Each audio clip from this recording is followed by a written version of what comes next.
Hey everybody, this is Larry, IR Monkey coming at you. We're taking an extra week here to play some Earthbound, but I didn't want to leave you hanging, so I'm bringing you another installment of Larry's PC Corner. This time I'm talking about the Railroad Tycoon series, originally created by Sid Meier. If you like trains, if you like computer games, I think you'll enjoy this one. We should be back next week. We're going to talk about Earthbound, but until then, enjoy some Railroad Tycoon, and we'll see you then. These guys are not experts. And I'm not sure they're even that smart.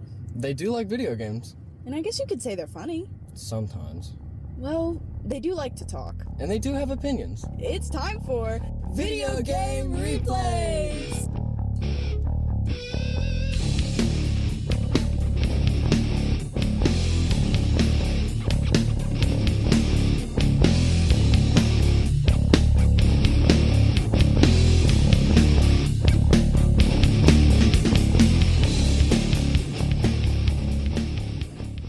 Sid Meier's Railroad Tycoon is a business simulator / train simulator. 5 games deep, including the original 1990s Railroad Tycoon, 1993's Railroad Tycoon Deluxe, a 1.5 version of the Railroad Tycoon, 1998 Railroad Tycoon 2, 2003's Railroad Tycoon 3, and most recently 2006 Sid Meier's Railroads. A series of games where your basic gameplay is building and managing a train company, playing your part in growing a nation by building stations, laying tracks, and connecting cities, transporting people from one city to another, moving freight to help build the audio industry, making the world you play in a little bit more connected, buying and selling stock from your company or from a competitor's company, becoming an architect of corporate takeover, and working out land deals with foreign countries so you can expand your empire into their region. All this while buying trains, managing routes, attempting to be efficient and maximizing profits, and become the winner of all the scenarios that the game offers.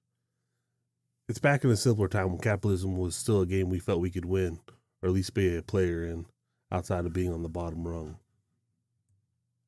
Now, to start with, we need to talk about Sid Meier. Born in 1954, our Canadian friend Sid Meier's family moved to Detroit, Michigan when he was 3, and he grew up there and went to college at the University of Michigan and graduated with a degree in computer science in 1975. After college, Sid was developing point-of-sale software when one day in 1981 he bought an Atari 800, and a whole new world of possibility bloomed and led to Sid and co-worker at the time, Bill Steely, establishing the new company Microprose in 1981.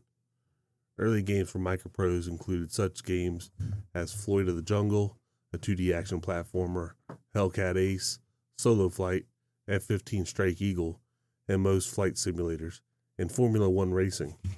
All these games were designed and programmed by Sid Meier, and it was in 1986 when Bill Steely, with a little nudging from Robin Williams, decided to use Sid Meier's name as a branding tool. And from that point forward, most games bear the label of Sid Meier's. So, beginning in 1987, many games listed with his name were to be released, the first one being Sid Meier's Pirates. Next would come the one we're talking about today, the Railroad Tycoon series, followed by Civilization, and many more to come, including some personal favorites like Colonization, Alpha Centauri, Sim Golf, and Civilizations 2, 3, 4, 5, and 6, and I have not played 7 yet. Inspired by games like SimCity and Empire, Sid Meier used these influences and created Railroad Tycoon. You can build a new railroad company in either the eastern or western side of the United States, England, or Europe. Every game is procedurally generated so that you have that going for you. You can pick your initial starting level and also some variables like how much control of the trains and how complex of an economy you want to deal with to increase the difficulty. But basically, this is a simple game with a complex engine.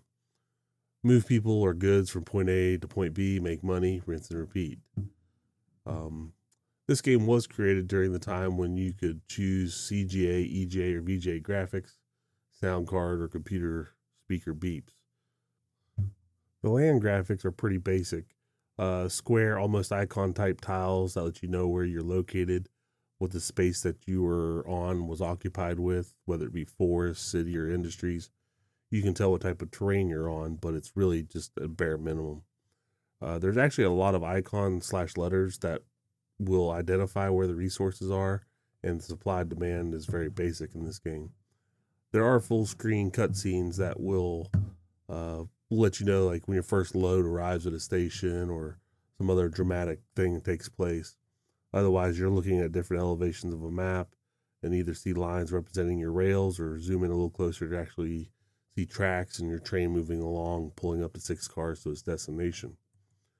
It's a very basic game, free if you do a simple Google search on the internet, and you can play it today. But I really have a hard time recommending this one. Released for Windows in 1998, Railroad Tycoon 2 is a sequel, obviously, to Railroad Tycoon. But here is the shocker in that this game was developed by Pop Top Software and published by Gathering of Developers. This is a result of Pop Top buying the naming rights from Microprose, being that Sid Meier himself actually left Microprose to start Firaxis, and Bill Steely didn't believe that the sequel to Railroad Tycoon would be any sort of success. Railroad Tycoon 2 was an ideal sequel that it had improved graphics and much more robust train and economy system. This time you were the chairman of a new transport company, and at the beginning you have a decent amount of shareholders yet you have to answer to. Depending on your scenario or campaign, you have different objectives to reach. Things like crossing the United States, establishing trade systems between two warring countries, rebuilding war-torn countries, rebuilding supply chain, and actually several more that I'd never really played. With a very good-looking diametric view where you can see the world from up to 4 different angles, a pseudo 3D effect that's taking place in cities and industries are easy to spot, differentiate from one another.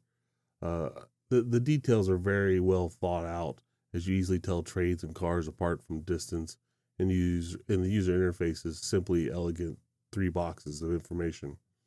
On the left, seeing the map of the countryside where you're at, details of your companies, trains, stations, and yourself there in the middle, and then on the right side, a real-time ticker, which lets you know that, your train has arrived, how much money it made, different things like that. The sounds are rich 16-bit orchestra of train whistles, chugs, and getting paid. Even when the train crashes, you get the crash sounds. All of this sets atop a beautiful assortment of background songs, putting you in the days of the golden age of trains and railroad blues.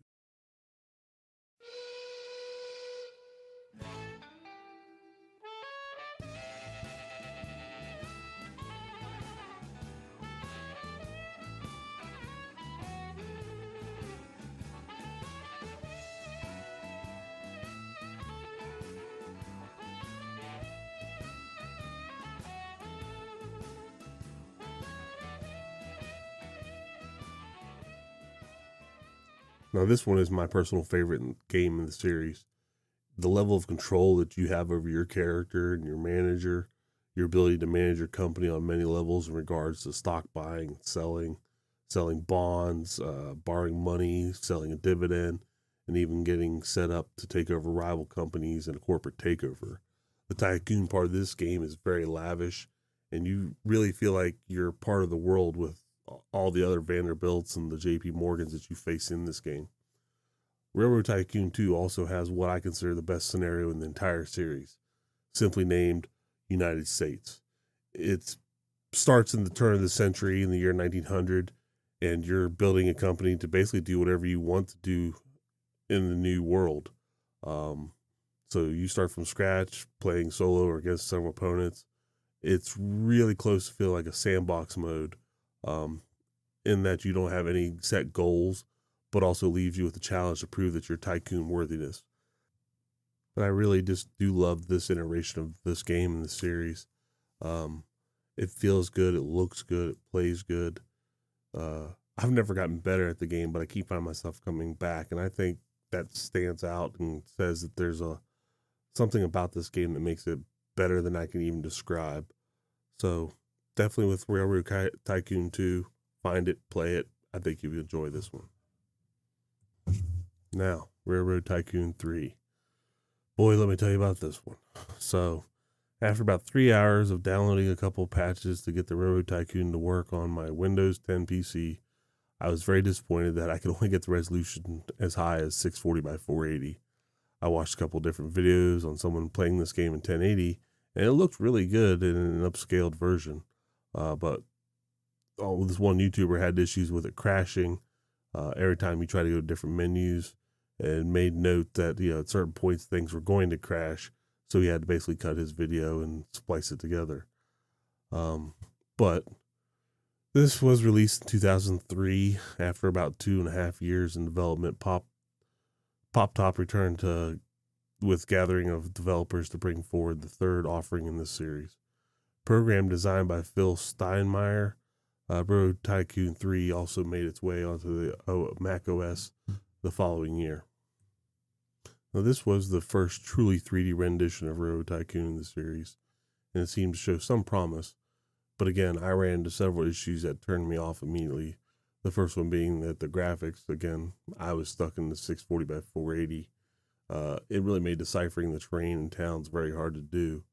I didn't much care for the resource map, as that when it was done, more of an idea of like shaded areas, that without a manual really just was very confusing to tell if yellow was good, red was bad, green was good. I'd purchased my copy on Steam, and there might have actually been a manual in that, but I didn't care enough to really hunt it down. It took me a while to understand that there were icons attempting to show me that how many loads of goods were being produced in an area, simply because when a house only produces 0.1 persons for a load, basically it just seems like a little line there, sporadically just showing up all over the map. And then there was an attempt to use an arrow for the high demand graph style of information to explain that a steel factory was producing steel, but the colors were so mute, so flushed out that you really couldn't tell what was going on, especially when you had that weird yellow, red, green shading going on all over the map to tell you that, there's iron ore here. Now, as a positive, the 360 degrees of viewing was kind of neat, but felt more gimmicky than it was necessary, as the only time it really came into play and felt good is when you chose to follow a train with an aerial camera kind of chaser effect. At that point, seeing the world move around you in 3D effect was really nice. Now, I could probably go on about the graphics of this game for another half hour, mostly because I had nothing but gripes, and I spent 3 hours just trying to get the damn thing to come up to a point where it would play.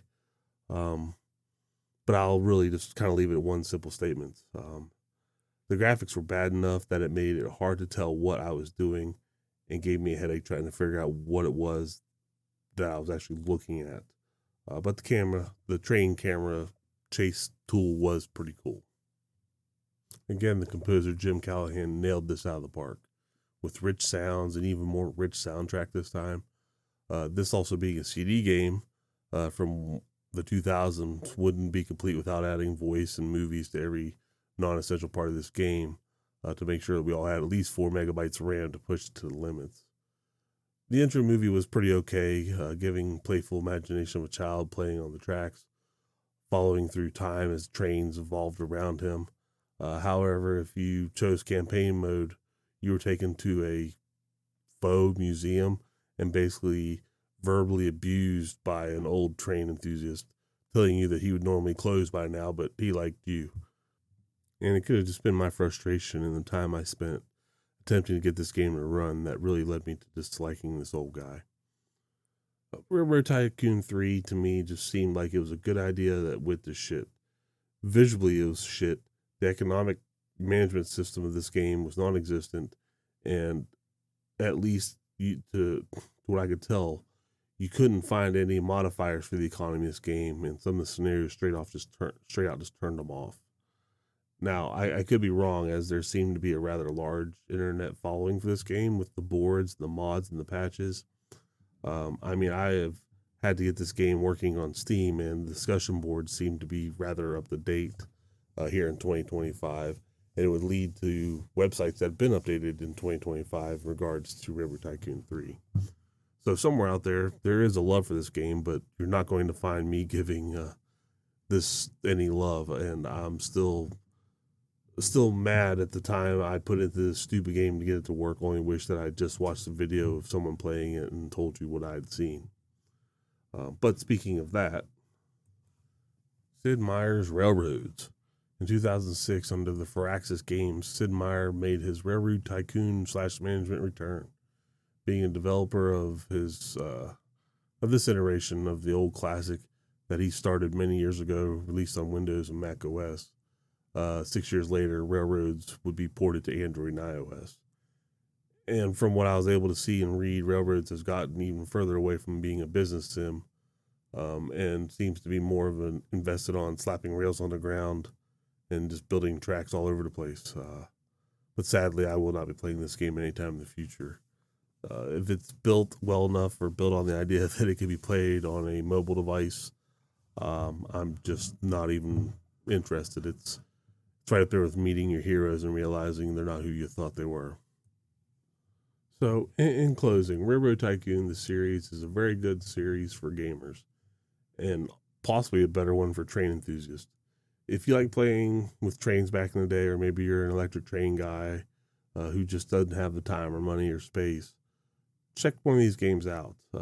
Again, my personal favorite is Railroad Tycoon 2, which to me is the best blend of simulation and train building for the group. However, I do see that there's a bigger following for Railroad Tycoon 3 out there. And if someone is willing to walk me through how to get that game to display in 1080, I'd be happy to entertain their tutorial. Maybe even give it another shot. But Railroad Tycoon 1 is free on abandonware sites. You can find them out there. But this game's not expensive. Do yourself a favor. If you're interested in these games, buy a copy off of Steam or GOG. They seem to run about $5 to $10 respectively. And I'm sure there's always a sale out there somewhere. But that's my thoughts on Railroad Tycoon. Tell me what you think. Email us at VGRPOD@gmail.com, and we'll reply to some of your emails in the next episode. Like, share, follow us on your favorite podcatcher. Find VGRPOD on YouTube, and check out linktr.ee/VGRPOD for all the places that you can find us on the internet. Thank you for listening. We'll see you next time.